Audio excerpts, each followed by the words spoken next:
Souriez, c'est le meilleur remède. Mesdames et messieurs, bonjour à tous. Bon réveil matinal et bienvenue sur Fon Asuba, votre rendez-vous matinal d'information et de divertissement sur Esaü Télévision. Très heureux de vous retrouver encore une fois ce mercredi à suivre d'un instant à l'autre Boulou Info avec Elisabeth Iladia. Au sommet de ce matinal, les candidats admis à la phase sportive du concours de recrutement de la police composeront l'épreuve écrite le samedi 22 mars 2025. Le Niger annonce son retrait de l'Organisation internationale de la francophonie. Une décision qui s'inscrit dans une dynamique de rupture avec les instances francophones. La ministre sénégalaise des Affaires étrangères, Yasmine Fall, s'est rendue en Mauritanie pour renforcer les relations bilatérales dans un contexte de tensions migratoires. Dans la Minute Sport de ce matin, conférence de presse et séance d'entraînement d'avant-match des Warriors et des Guépards ce mercredi. La Fédération nigériane de football a lancé les travaux de modernisation des installations du centre technique national situé à Abuja. Comité international olympique Thomas Bach, pas très détendu après 12 ans de présidence. Après Boulou Info et la Minute Sport, on va poursuivre avec l'Asus Santé pour ce matin. La question centrale de l'Asus Santé tourne autour de comment faire du sport pour bénéficier de ses bienfaits. L'artiste du jour sera avec Elvic Ngbetao et l'artiste qui sera peint ce matin est une scénariste, réalisatrice et son nom est Kismat Baguiri. Et pour boucler Fon Asuba, je vous invite à suivre Parlons-en avec nos différents intervenants. On démarre sans plus tarder avec Boulou Info et la Minute Sport.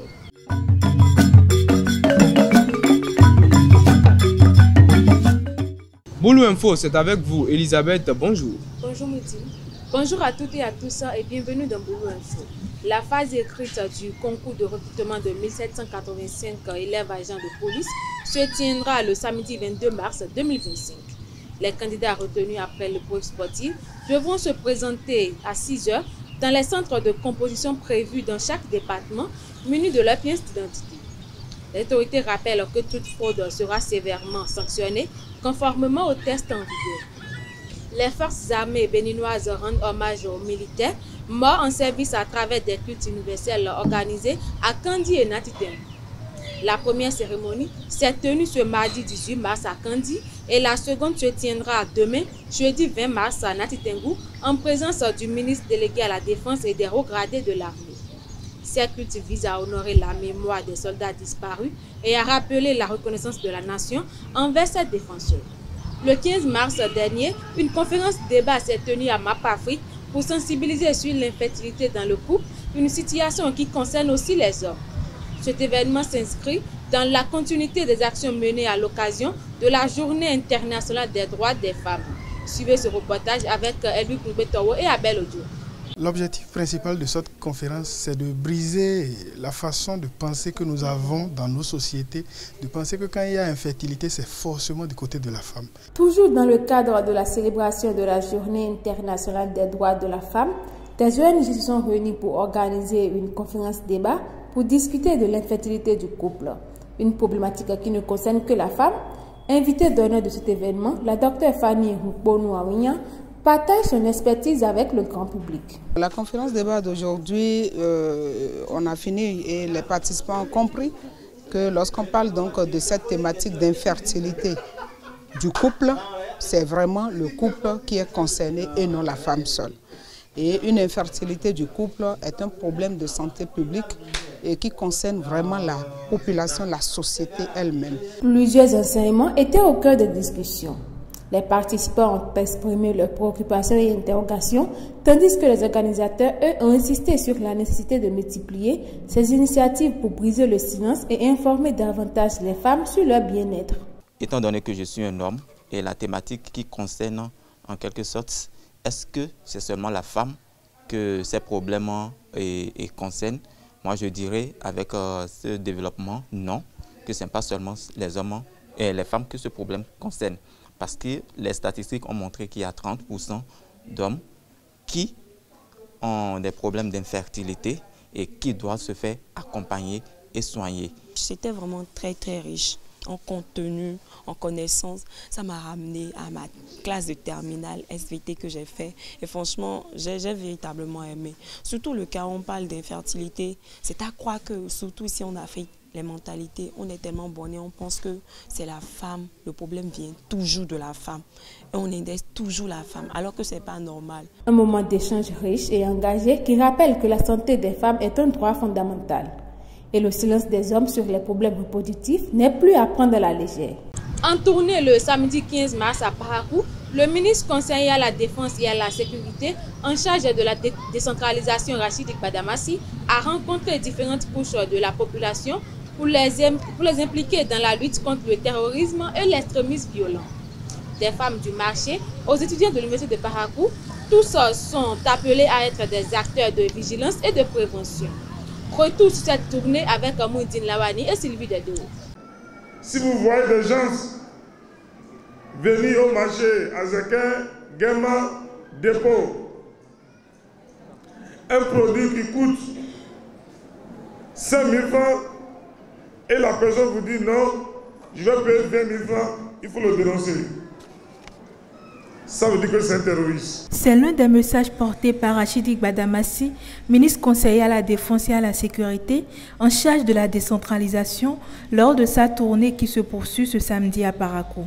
À l'endroit des femmes du marché de Azeke, il appelle à la vigilance collective face à la menace terroriste qui plane sur le pays. Un message qui intervient après que ces dernières ont exprimé leur reconnaissance pour les réalisations du gouvernement à Parakou, tout en soulignant qu'il reste encore des défis à relever. Nous voulons d'abord remercier le ministre et le président de la République, son Excellence, le président Patrice Guillaume Athanase Talon, pour sa brillante nomination à l'endroit de notre cher papa, à l'endroit de notre leader, l'honorable Rachidi Gbadamassi.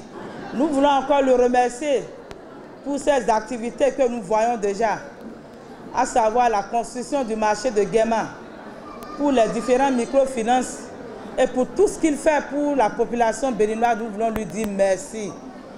Nous tenons à lui dire que les femmes n'avaient pas compris, mais aujourd'hui nous avons touché de doigt. Nous avons touché de doigt tout ce qu'il fait pour nous. Nous voulons profiter pour vous énumérer nos quelques problèmes que nous avons dans la ville de Parakou, particulièrement dans nos différents marchés. Nous avons surtout les problèmes de mévente. Nous avons les problèmes de mévente que notre cher ministre porte nos commissions auprès du président pour qu'il nous aide, qu'il aide nos femmes, qu'il augmente les microfinances pour que nous puissions atteindre nos objectifs. Nous voulons aussi leur poser nos problèmes, à savoir le problème de nos chers policiers. Certes, ils sont là pour nous couvrir, ils sont là pour la population, ils sont là pour nous. Mais qu'ils voient un peu, parce que nos chers clients n'arrivent plus à atteindre tous les bouts. Après les marchés, direction à l'université de Parakou. Ici, le ministre s'est adressé aux étudiants, futurs acteurs du développement. L'objectif est de les impliquer dans la lutte contre l'extrémisme en les sensibilisant aux dangers de la radicalisation et en les encourageant à promouvoir les valeurs de paix et de tolérance. Ils sont prêts à rentrer dans notre université en disant l'État crée les chômeurs, l'État forme les chômeurs. Ne vous en faites pas. Avant la fin de votre formation, nous sommes prêts à vous payer 200 000, 300 000. Quand c'est comme ça, il faut les dénoncer. C'est des terroristes. En tant que ministre, conseiller en charge de la défense et de la sécurité, j'ai la responsabilité d'assurer votre sécurité. J'ai la responsabilité de vous dénoncer les stratégies déguisées de recrutement de ces hors-la-loi. Merci, Frère à Dieu, nous allons vaincre le terrorisme. Ce n'est pas facile. Mais avec vous, je vous demande humblement à collaborer avec nos forces de défense et de sécurité. Présent, le recteur de l'université a également pris la parole pour saluer les actions du gouvernement en faveur de l'enseignement supérieur. Il a cité quelques actions du gouvernement pour l'université, mettant en avant les efforts déployés pour l'amélioration des infrastructures et des conditions d'apprentissage. Le chef de l'État s'est engagé dans une vaste opération de transformation du visage de l'enseignement supérieur, je peux dire de l'ensemble du système éducatif, à travers des réformes très courageuses et qui positionnent notre système éducatif et surtout pour ce qui concerne l'enseignement supérieur, donc qui positionne l'enseignement supérieur comme un système de référence dans notre sous-région. On ne voit pas tout de suite les effets, mais ceux qui sont dedans savent que le système au niveau de l'enseignement supérieur béninois se positionne comme une référence dans notre sous-région. À travers ces rencontres, le gouvernement entend mobiliser toutes les couches sociales dans la prévention du terrorisme. Car pour gagner cette bataille, la sécurité ne doit pas être seulement l'affaire des forces de défense, mais celle de toute la nation. Hors de nos frontières, le Niger a officialisé son retrait de l'Organisation internationale de la francophonie ce lundi 17 mars, une décision qualifiée de souveraine par Niamey.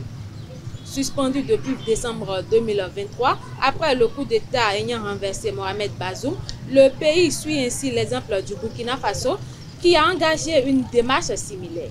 Ce retrait, qui ne sera effectif que dans 6 mois, marque une nouvelle étape dans l'émancipation des pays du Sahel vis-à-vis des institutions francophones. En visite à Nouakchott ce lundi 17 mars, la ministre sénégalaise des Affaires étrangères Yassine Fall a rencontré le président mauritanien Mohamed Ould Ghazouani.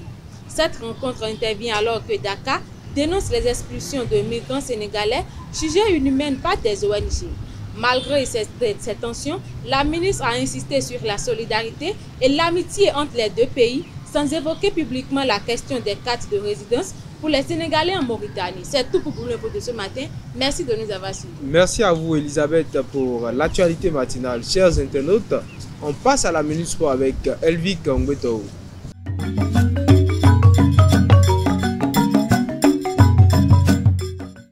La Minute Sport, c'est avec vous, Elvic. Bonjour. Bonjour, Moïdina.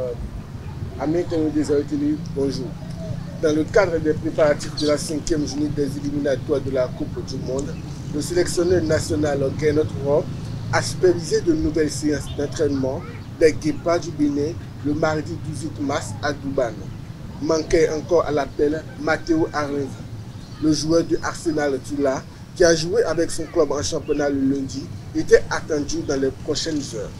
Pour le compte de la 5e journée des qualifications du prochain mondial, le Bénin va défier le Zimbabwe au Moses Mabhida. Une conférence de presse d'avant-match des Warriors du Zimbabwe pour le match de qualification pour la Coupe du Monde de la FIFA contre le Bénin se déroulera ce mercredi 19 mars 2027 à 16h au stade Moses Mabhida à Durban. Après la conférence de presse, les Warriors tiendront leur séance d'entraînement officielle d'avant-match de 16h30 à 17h30.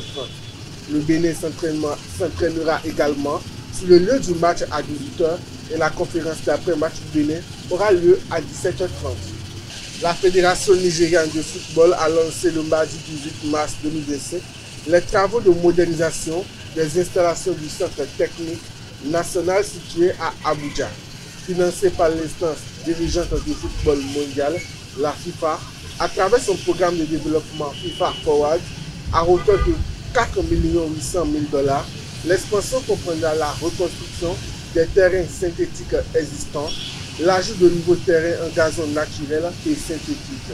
Une initiative qui servira de foyer dédié à toutes les équipes nationales, réduisant les frais d'hébergement et de déplacement. Et pour boucler la Minute Sport, le président du comité international olympique, Thomas Bach, dont le successeur doit être élu ce jeudi 2 mars en Grèce, a dit lundi quitter son poste très détendu, estimant être en paix avec lui-même après avoir donné à l'olympisme. Si le Bavarois passera officiellement la main le 23 juin, son successeur sera connu dès jeudi à l'issue d'une élection qui s'annonce aussi historique qu'indécise. C'est tout pour la Minute Sport. Merci Elvic pour la Minute Sport de ce matin. Vous restez avec moi. Chers internautes, on passe à l'astuce santé avec Sylvie Dedeo.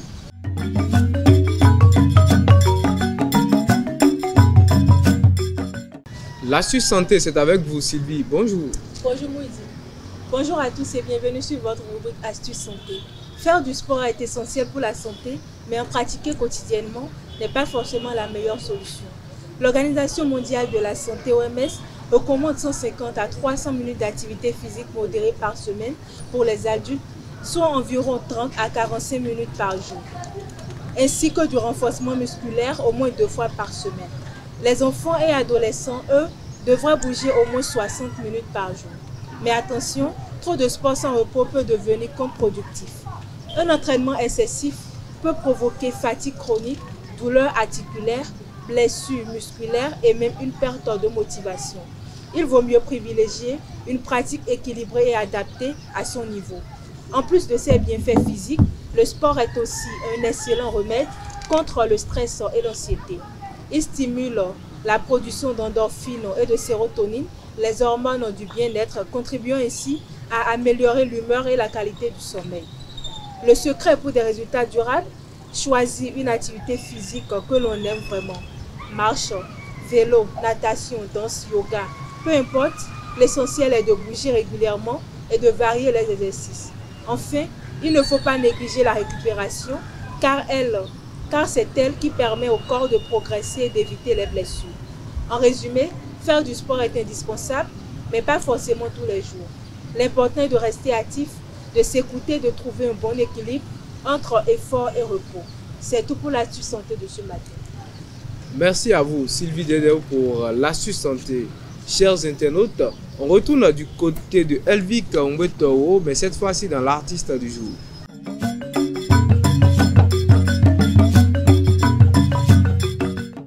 L'artiste du jour, c'est également avec vous, Elvic Ngwetao. Bonjour à nouveau. Bonjour à nouveau, Moudina. Amis internautes des Ayo TV, bonjour à nouveau. Kismat Baguiri est une scénariste et réalisatrice béninoise. Originaire de Parakou, dans le nord du Bénin, elle est née le 7 février 1992 dans une famille mélomane. Elle a Benjamin de 3 enfants. Après l'obtention de son baccalauréat, elle choisit d'étudier le 7e art, ce qui lui permet de s'exprimer pleinement en tant qu'actrice et réalisatrice. Passionnée par la musique, en particulier le rap, elle intègre en 2010 le groupe de rap Réaction Directe et elle est la seule femme. Cette expérience aboutit en 2012 à la sortie d'un album de 27 titres marquant ses premiers pas dans le monde du showbiz. En tant que réalisatrice, plusieurs films portent sa signature, notamment Health War, Game Over, Think Tank et Soro. Son court-métrage Soro remporte le prix du public lors du festival Vie d'Afrique en avril 2020 à Montréal au Canada. En 2017, elle crée l'événement Ciné 229 Awards qui récompense les professionnels des différents métiers du cinéma au Bénin. En 2024, elle réalise la série télévisée ivoirienne Charles Onel, diffusée à partir du 8 avril 2024 sur Canal+ Pouvoir. C'est tout pour l'artiste du jour. Merci à vous également une fois encore Elvic Ngwetao pour l'artiste du jour. Chers internautes, on passe à présent au Parlons-en avec Elvic Ngwetao et Sylvie Dedeo.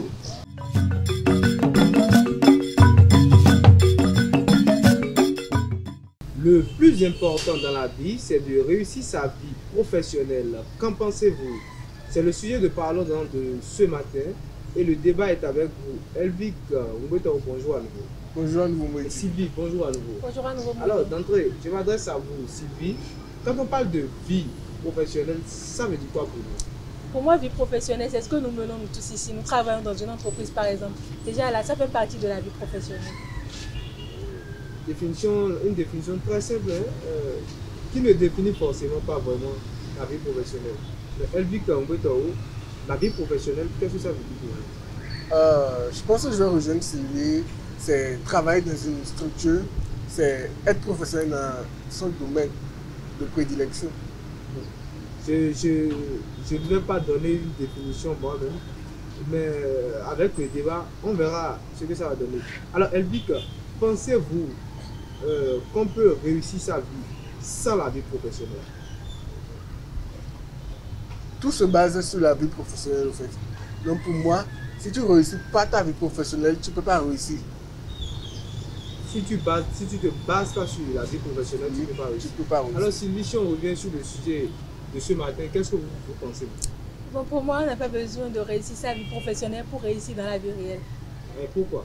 Parce que déjà, on a défini la vie professionnelle comme la vie qu'on mène en entreprise, par exemple. Je peux bien ne pas être employée dans une entreprise, par exemple. Je peux être vendeuse dans une marché et être stable financièrement. Si déjà je suis stable financièrement, là j'ai réussi 50% déjà de ma vie. Être vendeuse, voilà pourquoi je demandais,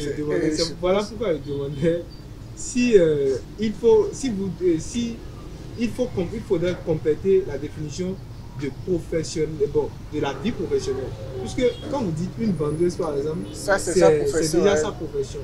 C'est une vie professionnelle également. Si vous aviez dit par exemple réussir dans un business, est-ce réussir sa vie? Là c'est différent. Business englobe tout. Il y a la vente, il y a l'entreprise, il y a tout ce qui va avec. Je peux être mécanicien par exemple et réussir ma vie. Celui qui fait le commerce, celui qui vend par exemple au marché, il fait quoi? La dame elle est une commerçante. Elle est une commerçante. Oui. Le commerce, c'est pas une profession. Quand on parle de vie professionnelle, par exemple, pour moi, quand on parle de vie professionnelle, c'est la vie qu'on met dans une entreprise, par exemple. Je travaille, je suis salarié, par exemple, je suis chef d'entreprise. Pour moi, c'est ça. En quelque sorte, pour vous, quand on parle de la vie professionnelle, c'est que ça va dans le cadre de l'école, on a fréquenté, on a un formation, diplôme. Voilà. Et on est classé quelque part. Elle dit que non, non, puisque vous avez rejoint Sylvie ce matin. Sur sa définition, Si je l'ai rejoint sur sa définition, c'est pas ça qui veut dire que je suis d'accord avec elle. Les arguments qu'elle me donnait, donc moi, vous acceptez sans être d'accord? C'est pas que j'ai accepté sans être d'accord. Elle a donné une définition, j'ai complété à ma manière aussi. Vous n'avez pas complété la définition. Mais pour moi, une profession, c'est ce que tu exerces comme activité. C'est ce que tu fais. C'est ce qui nourrit ton homme, c'est ce qui te nourrit toi. Donc une vendeuse, elle est en train de mener sa vie professionnelle à elle comme ça. Être commerçante, c'est une vie professionnelle, c'est sa profession à elle. Donc si tu ne réussis pas ta vie professionnelle, c'est que tu ne réussis pas dans la vie réelle. Parce que la vie réelle, c'est la profession, en fait, c'est la vie professionnelle. Donc si tu ne réussis pas dans le domaine professionnel, c'est que tu ne réussis pas ta vie. Parce que la vie réelle, c'est pas à pas. Lorsque les gens de la trentaine, mais à 25 ans déjà, les gens se lèvent et disent que la vie, elle est vraiment difficile. Hein. Si je savais, j'allais rester toujours enfant tel ou tel. Pourquoi ils disent ça? C'est parce qu'ils ont vu que la vie professionnelle, c'est autre réalité. C'est parce qu'ils ont vu que grandir, commencer par exercer une activité, c'est autre chose. Donc, si tu ne réussis pas la vie professionnelle, comment tu vas réussir dans la vie? Comment tu vas nourrir ta famille si tu te maries un jour? La vie professionnelle impose d'autres réalités à son homme. Sylvie, êtes-vous d'accord avec elle? Déjà, oui, je suis d'accord que la vie professionnelle peut imposer des réalités. Je prends le cas de quelqu'un, par exemple, qui travaille dans une entreprise qui est sous-payée, par exemple, mal payée. Ce serait difficile pour cette personne, par exemple, de se marier, de fonder une famille. Parce que déjà, si tu veux fonder une famille, il faudrait que tu sois stable financièrement. Donc, je suppose que j'ai un salaire minime, par exemple, qui ne me permet même pas de subvenir à mes besoins quotidiens. Dans ce cas, ce serait difficile pour moi, en tant qu'homme, par exemple, de pouvoir fonder une famille et d'élever des enfants. De pouvoir fonder une famille et d'élever des enfants. Sylvie, dites-moi, quels sont les critères qui peuvent justifier une réussite de sa vie professionnelle? Les critères sur lesquels on peut se baser pour dire « Ah, moi, j'ai réussi ma vie professionnelle ». Déjà, pour moi, je crois qu'il n'y a pas de critères standards. Je crois que quand tu es une personne et déjà tu arrives à subvenir à tes besoins, tu peux prendre soin de ta famille, tu es stable financièrement et tu sais que quand mes enfants ont besoin de telles choses, je suis dans la capacité de leur offrir. Alors là, tu as déjà réussi ta vie. Elvic, la même question s'adresse à vous. Quels sont les critères? Je pense aussi qu'il n'y a pas de critères sur lesquels on peut se baser pour dire qu'avec cela, on a réussi sa vie professionnelle ou pas. Du moment où tu arrives à te nourrir toi-même, à te faire plaisir, à t'occuper de ta famille, de tes proches, à subvenir à tes besoins, là, je me dis que là, c'est déjà bon. Tu ne manques de rien, c'est déjà l'essentiel. Ne pensez-vous pas, Elvic, que parfois la vie professionnelle a des impacts ou a des répercussions sur la vie personnelle? Beaucoup. La vie professionnelle a des répercussions sur la vie personnelle. de la vie privée. Parce que lorsque c'est vrai que la vie professionnelle, pardon, c'est ça qui nous définit, c'est ça qui fait de nous ce que nous sommes. Mais lorsque tu te laisses complètement la vie professionnelle, tu es submergé complètement à ton boulot, tu es dans le travail de 7h à 23h, tout le temps c'est le boulot, c'est que tu t'éloignes de ta famille, en fait, tu n'accordes pas du temps à ta famille, tu ne t'accordes pas du temps à toi-même. Et ça a des répercussions sur ta santé d'abord, sur ton mental, ça a des répercussions sur ceux qui t'entourent. Donc, en matière de vie professionnelle, il faut savoir imposer des limites à soi-même. Il faut savoir jusqu'à quelle heure il faut travailler, jusqu'à quand il faut s'arrêter. Est-ce qu'on peut parler d'une vie professionnelle, Sylvie, réussie, sans qu'on ne parle d'une vie personnelle réussie également? Je crois qu'on peut bien réussir sa vie professionnelle sans réussir sa vie privée, par exemple. Je prends l'exemple de quelqu'un qui fait un métier qui ne le passionne pas. Peut-être que la personne a envie de devenir danseuse ou bien artiste, par exemple. Et la personne se dit que bon, dans ce domaine, il n'y a pas vraiment de l'argent. Donc, je fais la médecine juste pour avoir de l'argent. Déjà, dans ce cas, quand tu vas tout le temps à l'hôpital pour travailler et tout, tu n'es pas dans ton élément. Tu le fais juste pour gagner de l'argent. Et dans ce cas même, tu n'es pas vraiment heureuse. Quand je vous avais demandé tout à l'heure les critères, vous m'avez bien dit que vous avez parlé du financement. Oui. Quand vous obtenez, c'est pas un retour, quand vous faites ce que vous avez à faire, vous obtenez de l'argent, c'est déjà suffisant. Puisque vous avez dit qu'il n'y a pas de critères standards. J'ai dit que si ton boulot arrive à prendre soin de ta famille, là tu as réussi une partie. J'ai bien dit une partie. Et il n'y a pas de critères standards. C'est ça que je dis. Déjà, la réussite aussi, c'est avoir une santé mentale.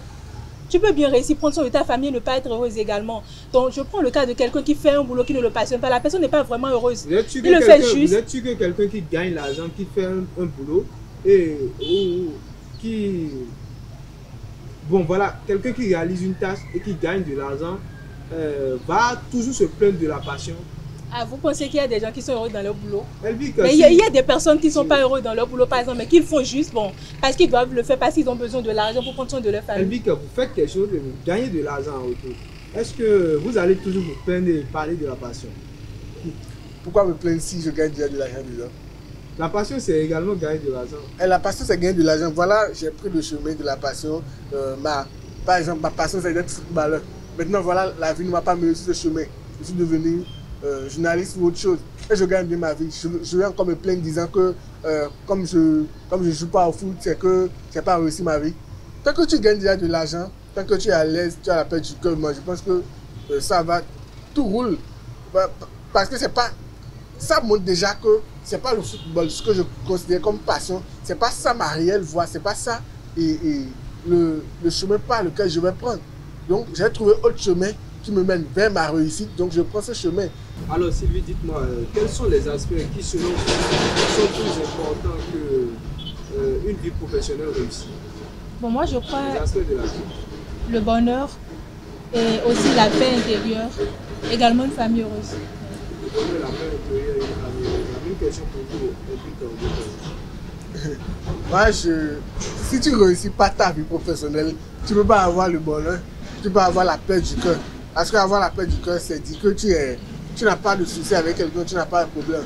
Mais voilà, tu ne réussis pas ta vie professionnelle. Comment tu veux avoir bonheur, paix du cœur? Comment tu veux avoir argent si tu ne réussis pas ta vie professionnelle? Vous savez qu'on peut bien réussir sa vie professionnelle sans avoir de l'argent? Oh, pardon. C'est pas parce que bon, je suis... Non, ce n'est pas parce que j'ai eu une promotion au boulot, par exemple, que ce que je gagne là me permet, par exemple, de prendre soin de ma famille. Je peux bien réussir. Je peux bien réussir sur le plan professionnel. C'est pas gagner des millions. Réussir à vie professionnelle, c'est pas gagner des millions. Mais c'est au moins gagner le nécessaire qui arrive et qui te permet de subvenir à tes besoins, qui te permet d'être à l'aise, de subvenir aux besoins de ton entourage. C'est pas gagner des millions, réussir à vie professionnelle. Je n'ai pas parlé de millions. Elle me dit que... Le temps est pas s'écouler, elle dit que Sylvie, un mot pour finir. En tout cas, bon, je dirais qu'on peut bien réussir sa vie professionnelle et ne pas réussir, en tout cas dans la vie réelle. Parce que je prends le cas des deux parents, par exemple, qui sont tout le temps au boulot, genre pour chercher de l'argent et tout. S'ils n'ont pas le temps de prendre soin des enfants, je ne vais pas parler uniquement du père, parce qu'il y a des mères également qui travaillent, qui vont au boulot, qui rentrent tard le soir et tout. Donc s'ils n'ont pas le temps d'accorder un peu, en tout cas, de prendre soin des enfants et de leur donner l'éducation qu'il faut, alors là, ils risquent de rater l'éducation des enfants. Et là, déjà, c'est rater une partie de la vie, parce que si les enfants sont mal éduqués, alors... Elvika, rapidement, Un mot pour finir. Je pense que l'essentiel, le plus important, c'est de réussir sa vie professionnelle. Parce que si tu réussis ta vie professionnelle, tout va venir. Tout le reste va suivre. Tout le reste sera là, sans gêne, sans problème.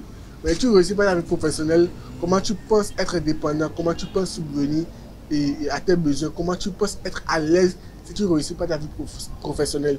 Donc le plus important, c'est s'investir dans sa vie professionnelle pour pouvoir jouir pleinement après. C'est s'investir dans sa vie professionnelle pour pouvoir jouir pleinement après. Merci à vous, Elvi Kangwetao. Merci, Sylvie Dedeo, chers internautes. Voilà, nous sommes à la fin de Fona Souba de ce mercredi. Merci d'être resté avec nous. À très bientôt.